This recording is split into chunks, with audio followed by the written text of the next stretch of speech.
Hello and welcome. I'm Angela Meiritz-Reid of Stamping Beauty in Christchurch, New Zealand, and today I want to show you how I created this card. It's for this week's Be Inspired blog hop, which is themed floral fun. So I've started with a basic white card base, and then I have got this little layering panel here, just plain white, and then this piece of Fluid 100, which is couple of millimeters smaller, so it just frames that nicely. So I want to watercolor this piece of cardstock, and I'm going to be using Pull Party. Just put a spare bit of paper under that. I'll bring in my Pull Party ink pad, and then you can see I have got quite a bit of ink on already in there, but otherwise I just would add more with my Pull Party re-inker. If you don't like it in the lid, you can just pop it on a block. And then I want to colour this, so because I want to get that sort of streaking, I'm going to just add a little bit of water onto here from the water painter, just so it doesn't sort of grasp it when I add the colour. And this paper is amazing, and it will hold lots of water, so don't have to worry. And then I just bring that in from the lid and just add in some water as well, just to make it flow a little bit better and to make it a bit lighter. And then as I put it on here, I'm just going to squeeze the brush as well so that more water comes out, because I want to just get it moving. I do want different depths of colour as well, so it is just a matter of playing with it, and you don't always get the same, well, you definitely don't always get the same look.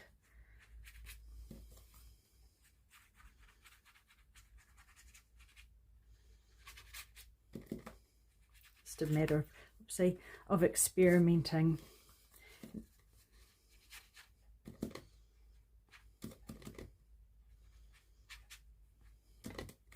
And you can go on and add sort of bits of colour, darker colour if you want.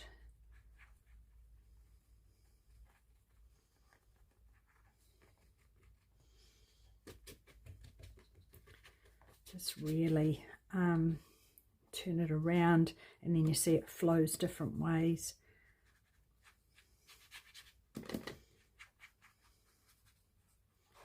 So you can see that's slightly different even from the first one I created, but I don't really mind. I like that it's a bit different. I'll just add some extra dark bits in, and I might go back in when it's dry. So I'm just going to bring my heat tool in and just going to heat this. So just bear with me while and this moves the ink around too, which gives more effect.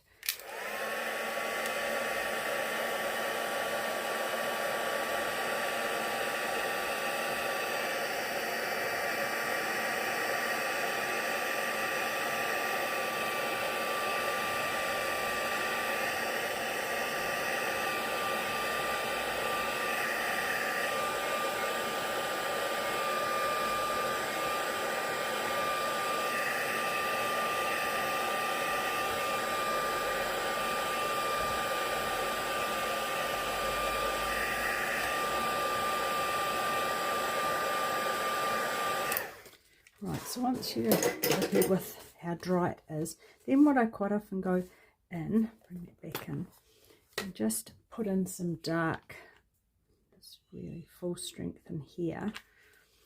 And then I'm just going to pick some up off here.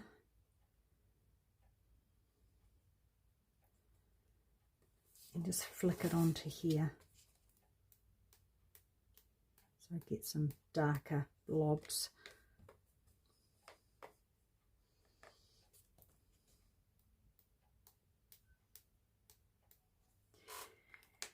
And I'm just going to get a clean water painter, and another way is adding some watermarks. So I'm just going to, it's got some water dripping out there, which is what I want. And then just flick that on there as well. This won't show up until it dries, which you can do by popping under the heat tool, you know, again. And then I also added some sparkly splodges with a wink of Stella, but actually what I'll do is I'll just dry this quickly so that it all merge together.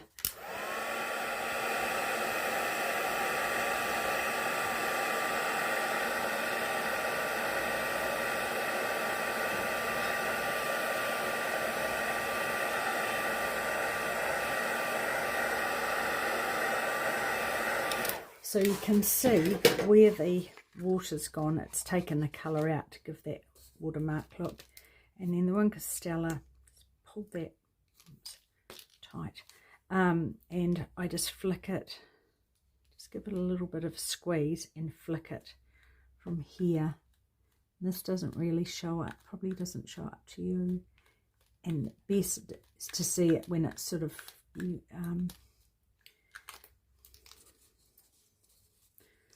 get it, just do it on an angle. I don't know if you can see that, it's very subtle. Right, so I'm just going to pop that aside to dry a bit more, and then now I'm going to create this floral image. So I have this die here, and I'm going to create stickers. So it just makes it so much easier to adhere. So I've got a piece of basic white cardstock, and I've got some adhesive sheet. I'm just going to take the back off that.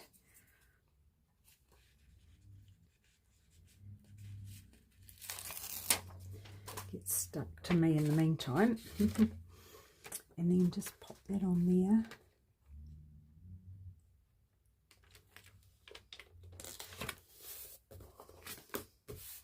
A little bit of a wee tip is to, if you do make it slightly smaller, see I have, it just gives you a wee bit of room for movement, especially because when you pop it through the die cutting machine, if there's any sticky, it will end up on your plate. So then I'm just going to pop that on there.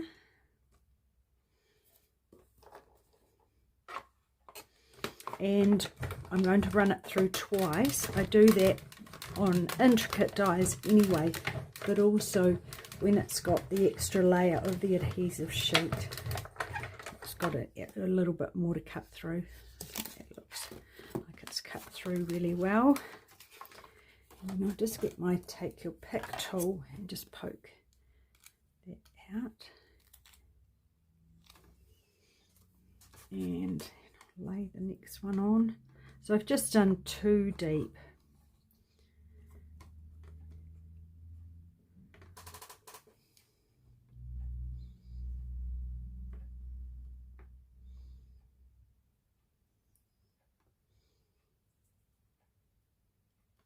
To make that quite tight. Right, so I'll do the same thing again, run that through twice.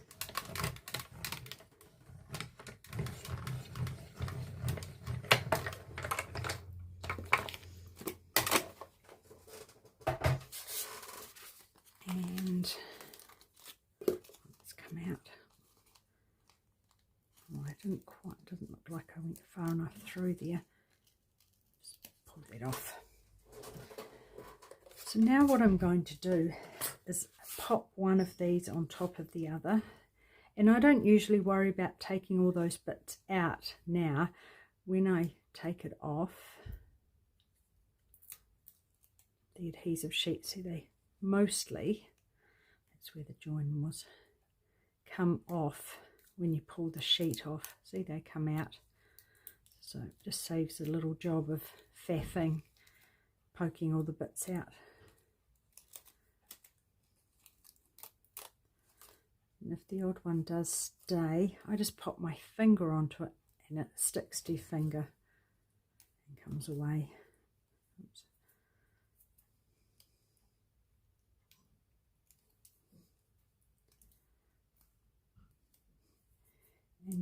want to line that up with that, I just find a point like that, pop it down, and then just work my way around, lining it up as I go.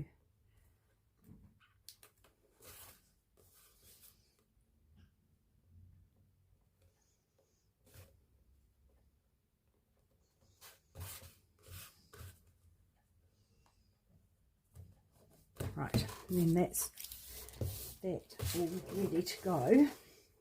So we'll come back to this sheet here, which is just about dry, and I want to pop that straight onto here.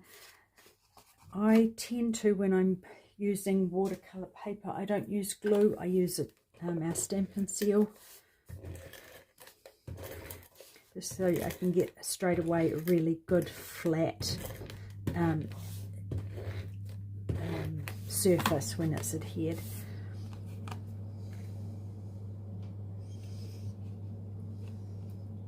So just line that up.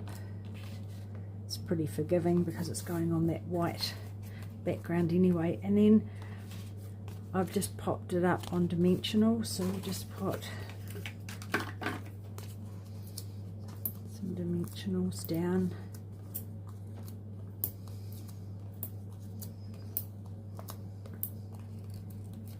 Those spread out nice and evenly.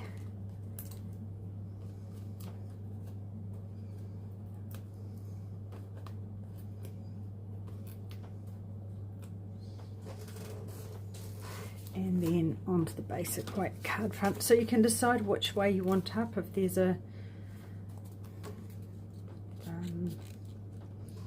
direction you like it looking better from. So that just goes on there. And then I'm going to take this backing off and adhere this. This card was inspired by a beautiful card I received when I was on the Artisan Designs team with Sylvia Schreck. She sent me a beautiful card, and it just gave me an idea for this one.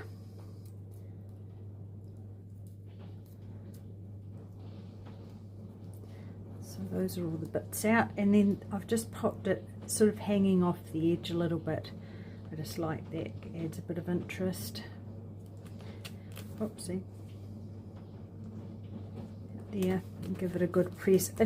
What I usually do, just get my rubbish out of the way, is press from this side, because if you press from the other side, you quite often, you can catch your fingers on bits, and that's not good. Right, I'm going to do a double bow. I'm going to pop my glue dot ready for it to be popped onto. And I'm going to pop it down into there a little bit, into that gap. So double bow, just getting my basic white twine, and got a tail. Then create my first loop, create my second loop. It does have a mind of its own, so sometimes you have to force it to do what you want. Third loop. I usually have a good faff around with it when I've made it, and then I cut the tail, the second tail, the same as the first one. Then what I'm going to do is wrap that around the back, put my finger in those loops, and then this bit here is going to go up and through that loop that I created behind, and then just pull that tight, and you've got 4 loops, and I just pop them over one finger just to check the length, and they sort of will move a little bit, so it gives you the opportunity to change them. So that's going to sit on that glue dot,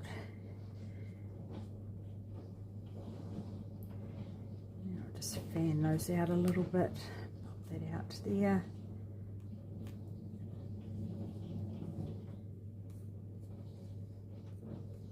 Same with that side. Then I'll just set that aside, and now I'm going to do the sentiment. So I've got a little bit of Pool Party, and I've got my embossing buddy.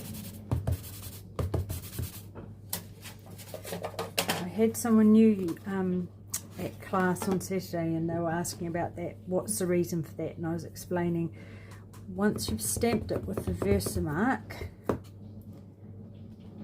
like that, and then you pop on your powder, that embossing buddy helps it not stick to anywhere it's not supposed to.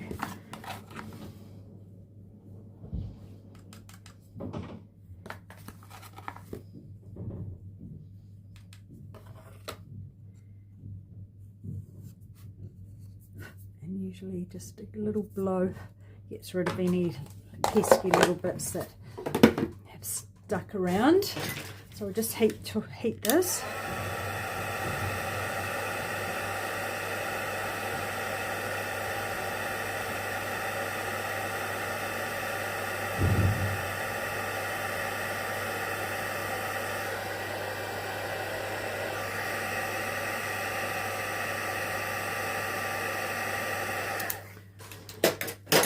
This sentiment is from the set. Here are the sentiments in here. Lovely font. So I use this a lot. So then I'm just going to fussy cut that. You could die cut it if you have a die that will work for that. Or you could trim it using your trimmer if you're not into fussy cutting.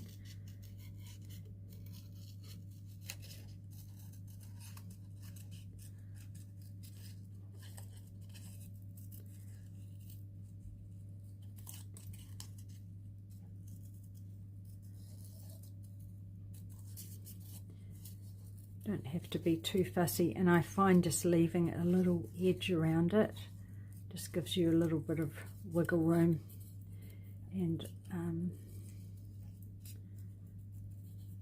less likely to chop off a letter or part of a letter.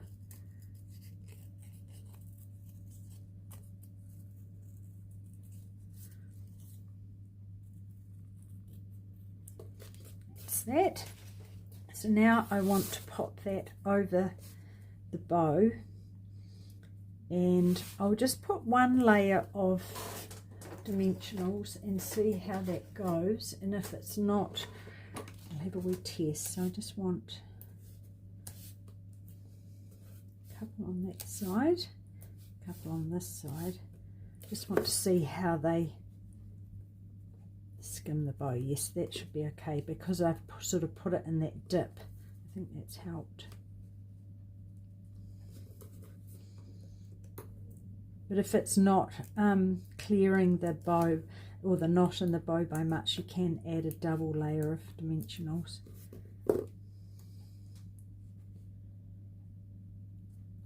Yeah, that helps keep those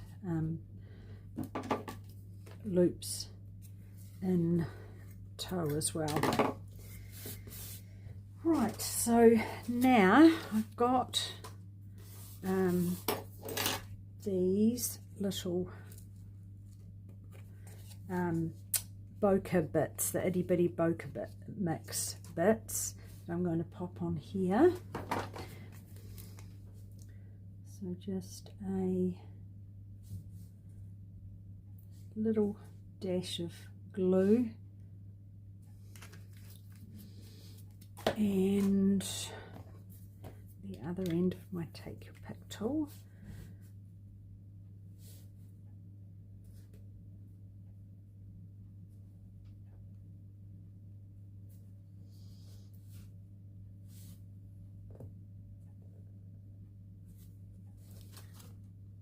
Just looking, I don't know if that I've made my happy birthday straight.